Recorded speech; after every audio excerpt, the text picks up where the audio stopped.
안녕, 민규쌤입니다. 자, 이번 시간에는 지난 영상에 이어서 외란과 호란이 일어나다 라는 부분 살펴보도록 하겠습니다. 교과선 64, 65가 되겠고요.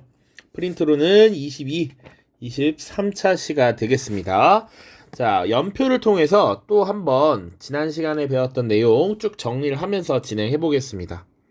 우선 오늘 우리가 다룰 양란, 임진왜란과 병자호란이라고 하는 사건은 양란으로 묶고요.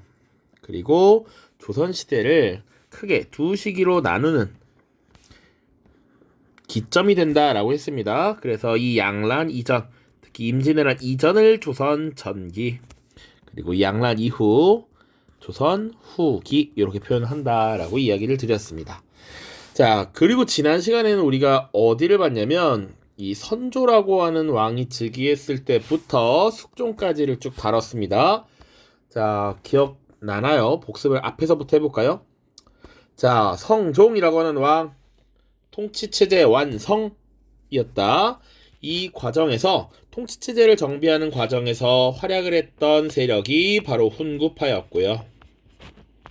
이 훈구의 세력이 점점 확대되고 권한이 커짐에 따라 이 훈구 세력을 견제하기 위해서 성종이라고 하는 왕 때 새롭게 등용한 세력이 바로 사림 세력이었습니다.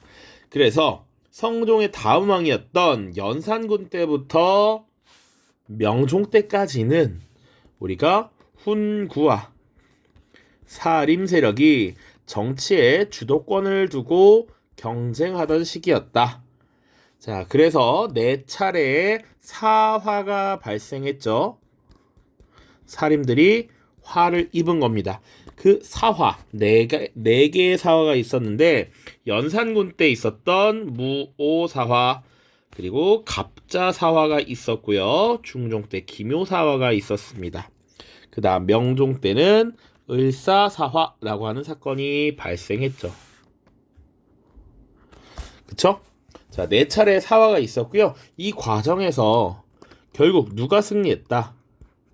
사림 세력이 승리를 했다. 그 배경에는 이 사림 세력이 지방에 서원이라고 하는 것을 설립하고 계속 끊임없이 제자들을 육성했기 때문에 사림 세력이 끊임없이 성장할 수 있었다라는 것입니다. 자, 그래서 우리는 선조라고 하는 왕 때 사림 세력이 드디어 집권했다, 권력을 차지했다라고 다뤘고요. 사림이 권력을 잡고 난 뒤 훈구 세력이 사실상 소멸되고 이후에 붕당 정치가 시작됐다라고 이야기를 나눴습니다. 자, 이 붕당 정치는요. 붕당 정치는 이 사림 세력들이 학문적 의견, 정치에 대한 입장, 지역의 차이에 따라 무리를 지어서 정치를 한 것이다 라고 했고요. 이들은 공론이라고 하는 것을 형성지어서 공론을 통해 경쟁하는 모습을 보였다라고 하는 것이죠.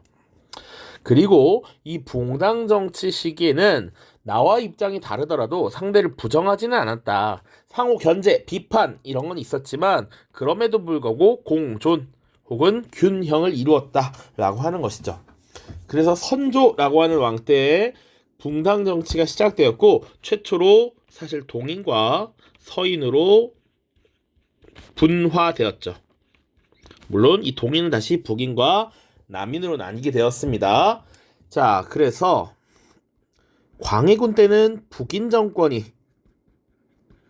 성립이 되었고요. 인조 때는 이 광해군을 몰아내는 서인 세력의 인조 반정이 발생했기 때문에 인조가 즉위한 시기엔 당연히 서인이 권력을 가지고 있었다라고 하는 것, 남인은 참여하고 있었죠.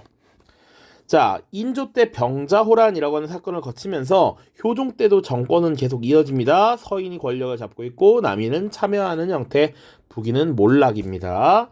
자, 현종 때 예송 논쟁이 있었죠. 1차 예송에서 서인 승리, 2차 예송에서 남인 승리였다. 자, 그런데 이때까지만 하더라도 붕당 정치의 공존의 원칙이 지켜졌다. 그런데 이 숙종 때가 되면 붕당 정치가 변질되더라라고 이야기했습니다. 그 변질이라 함은 공존이 무너졌다라고 하는 것. 그 숙종 때에 있었던 정치 환국 정치라고 했습니다. 환국 정치. 1차 최초의 한국이었던 경신환국에서 서인이 승리, 남인이 몰락.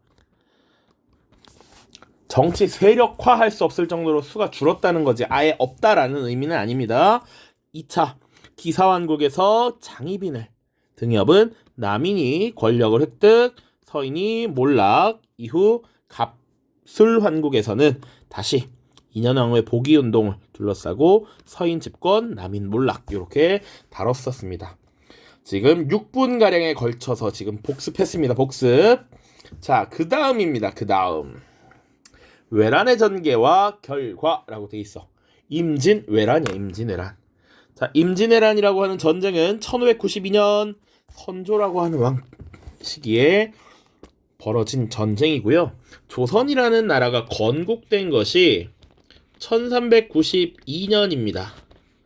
근데 임진왜란은 딱 1592년에 벌어졌다. 딱 플러스 200이야. 200년 뒤에. 자, 그럼 이 전쟁은 왜 일어났고 어떤 과정을 거쳤고 어떤 결과를 낳았는가 복습을 한번 살펴보도록 하죠. 배경 보시면 도요토미 히데요시라고 하는 인물이 일본의 전국시대를 통일했대.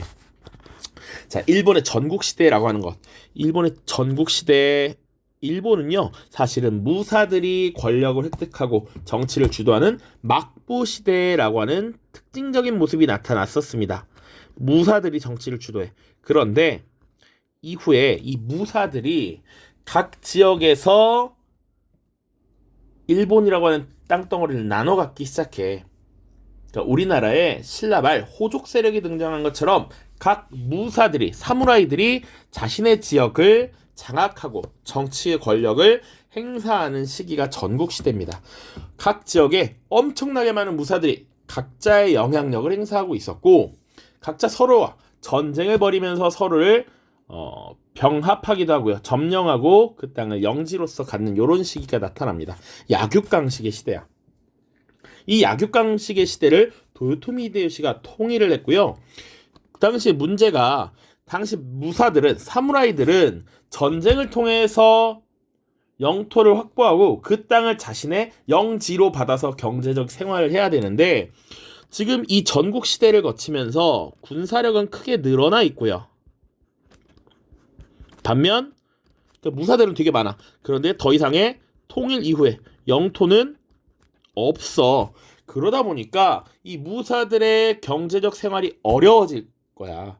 그러니까 대륙을 침략해서 영토를 확보하면 이 영토를 다시 무사들에게 나눠줄 수가 있겠죠. 그래서 대륙 침략을 도모하고요.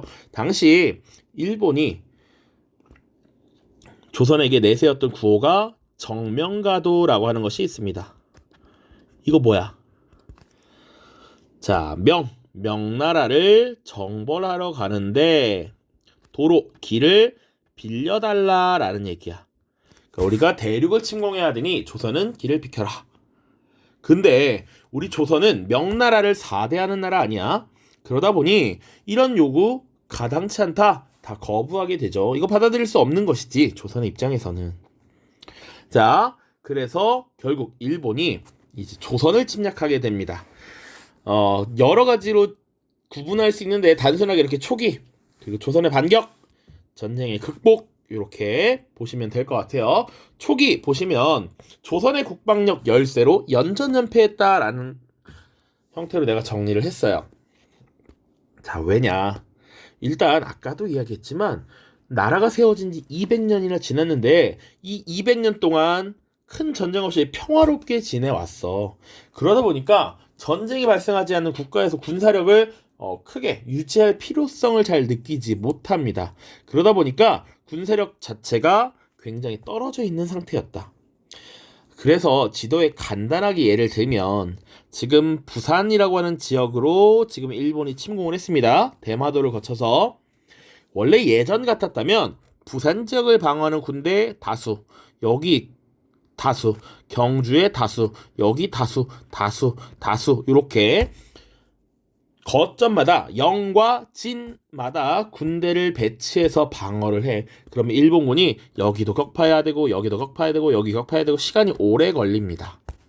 그런데 당시 조선은 어떤 시스템으로 바꿨냐면 방어 시스템을 변경하는데 당시에 채택했던 방어 시스템이 제승방략 체제라고 하는 거야. 단순합니다.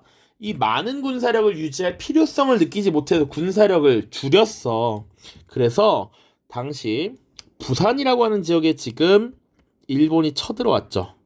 이때 부산을 방어하는 군대 소수가 있을 거야. 그리고 예를 드는 겁니다. 단순화해서 자, 경주 지역에서 병력 끌어모아, 주변에서 끌어모아, 끌어모아, 끌어모아, 영혼까지 다 끌어모아. 그래서 이제 영혼의 전쟁을 한번 벌이게 되는 겁니다.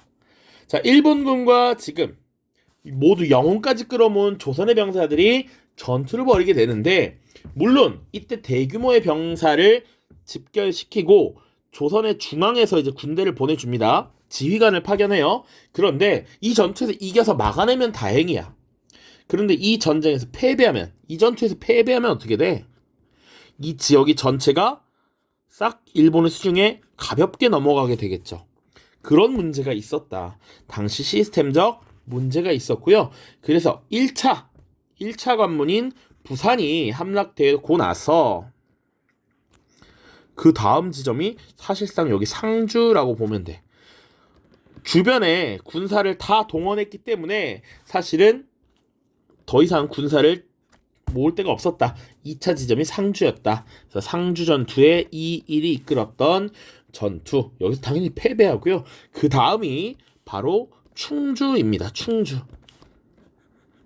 자, 충주 전투 신립입니다. 당시 최고의 명장으로 추앙받았던 신립이 기병 8,000을 이끌고 갔으나 결국 일본군의 패배.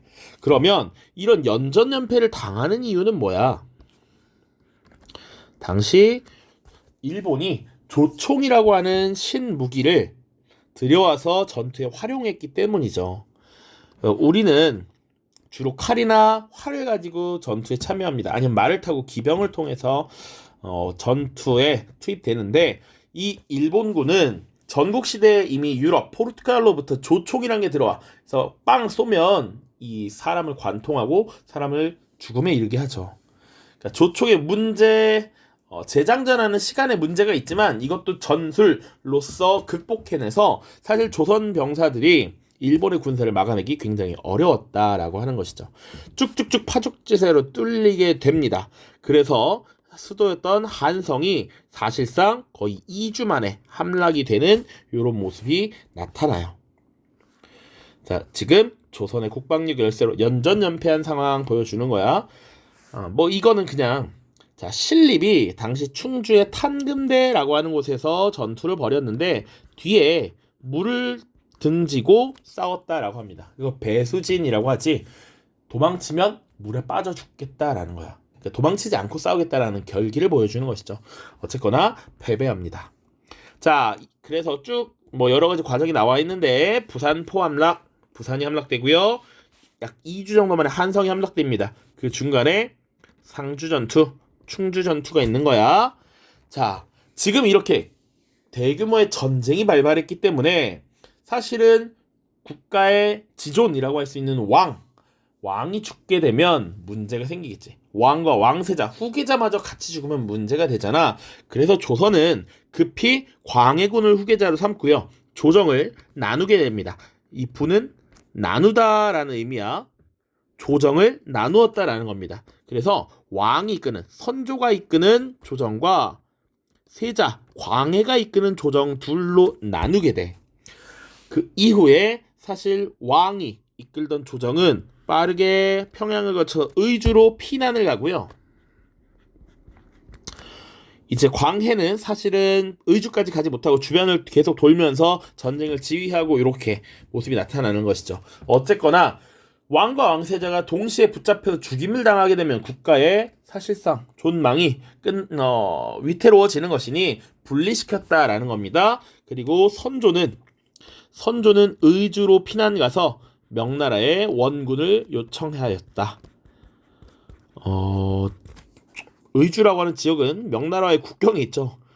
거기 타면 사실 넘어갈 수도 있는 거야. 자, 그런데 이 반격이 시작됩니다. 이 일본군이 정말 빠르게 진격을 하고 있는데 전쟁에서 관건은 물자 보급에도 있어. 그러니까 물자 보급이 이루어져야 되는데 우리 사실은 중학교 때부터 우리나라의 지형 잘 배웠겠지만 산이 굉장히 많죠. 백두대간 이렇게 쭉 이어지고요. 여기 이렇게 요렇게 산지가 있죠. 다 배웠을 겁니다. 이런 식으로. 그쵸? 그러다 보니까 육로를 통해서 물자를 보급하는 건 조금 시간이 많이 걸리고 어려움이 있어요. 그래서 사실은 이 해로를 통해 물자를 보급하는 것이 훨씬 수월한 일이었다. 그런데 우리에게는 누가 있었다? 이순신 장군이 있었죠. 이순신이 방어한 지역이 전라 좌도야. 전라도의 왼쪽 부분인데 이 왼쪽은 수도였던 한성에서 임금이 바라보는 관점에서 왼쪽입니다. 그래서 요 지역이 되는데 여기서 이순신이 컷한 거죠. 보급로를 컷한 거다. 컷. 오케이? 이순신의 남해 해상권 장악. 이순신. 자, 대표적인 전투가 있는데요. 조금만 더 얘기를 하면 최초의 승리 옥포해전 기억해두면 좋고요. 그리고 하깃진을 사용해서 대규모의 승리를 거뒀던 한산도 대첩 정도 같이 기억해주면 좋겠습니다. 옥포 대첩, 한산도 대첩. 그리고 우리 지형에 익숙한 정의를 위해서 옳은 것을 되찾기 위해서 지키기 위해서 일어난 병사들 의병이 활약합니다. 우리 지형에 대해서 잘 파악하고 있죠. 지형 지물을 활용해서 일본군을 지금 진격하지 못하게끔 시간을 버는 역할을 수행합니다. 곽재우, 조헌, 고경명이라는 인물이 있고요. 그래서 이 지도에 있는 걸 다 외워야 되느냐? 그런 건 아니지만 그래도 곽재우 정도는 기억해두자. 곽재우. 의령 지역의 곽재우. 나중에 스님들도 이렇게 활약을 합니다.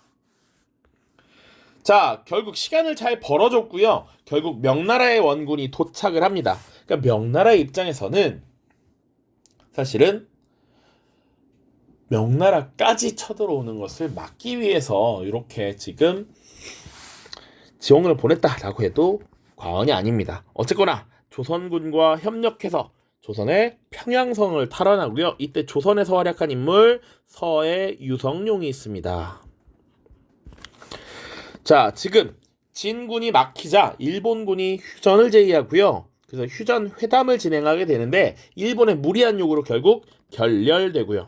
다시 침략해 옵니다. 이때가 정유년이었어. 정유년에 일본이 다시 제자야. 다시 난동을 일으켰다라고 해서 정유재란이라고 표현합니다. 자, 이때 다시 쳐들어온 일본군이 북진하지 못하도록 잘 차단합니다. 요거까지 성공이고요. 이 중간에 사실 수군이 대규모로 선박을 잃는 모습이 나타나 그래서 배가 많지 않았음에도 불구하고 이순신이 이끄는 해군이 명량에서 승리를 거두게 되었다. 자, 그리고 전쟁이 지속되면서 전쟁에 대한 피로도가 높아졌고요.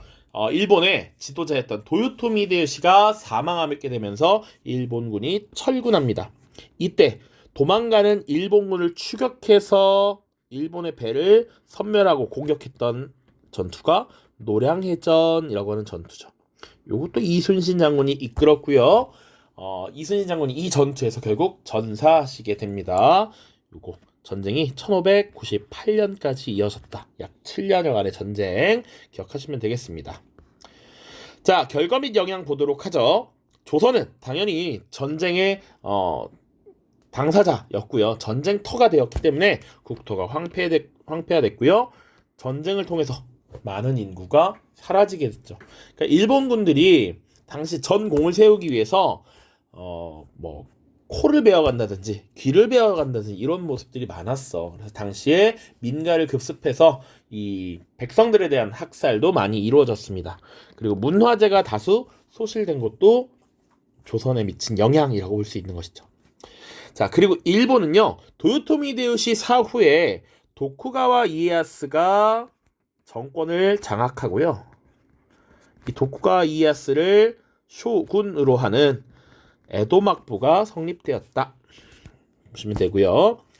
그리고 에도 막부에서는 조선의 통신사 파견을 요청합니다. 결국 이것을 받아들여서 다시 1603년에 사신을 파견해 기유약조라고 합니다. 기유약조.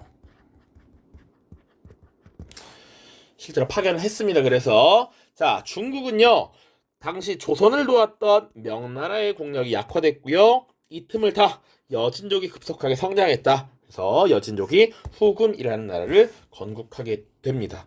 그래서 이제 명나라와 후금이 경쟁하게 되고 선조의 뒤를 이어서 즉위한 광해군이 어느 누구의 편도 들지 않는 중립 외교를 펼치게 되는 것이지. 그게 바로 다음 영상에서 이어질 겁니다. 자, 고생 많았고요. 오늘은 여기서 마무리 짓도록 하겠습니다. 안녕.